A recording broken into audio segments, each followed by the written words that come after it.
And dia facing highway. Senang kita nak tahu kalau jam ke tak sebelum keluar kerja kan.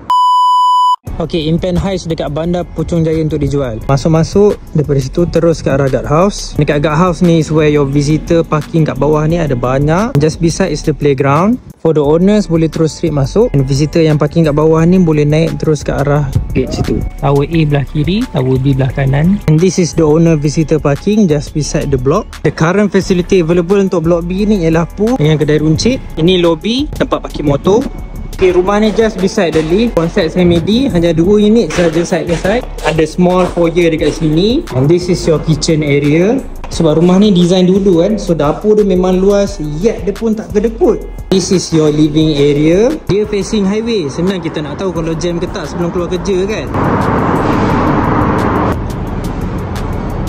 Living area dia pun luas. That will be your visitor punya toilet. Besar. Ni bilik pertama. Bilik kedua.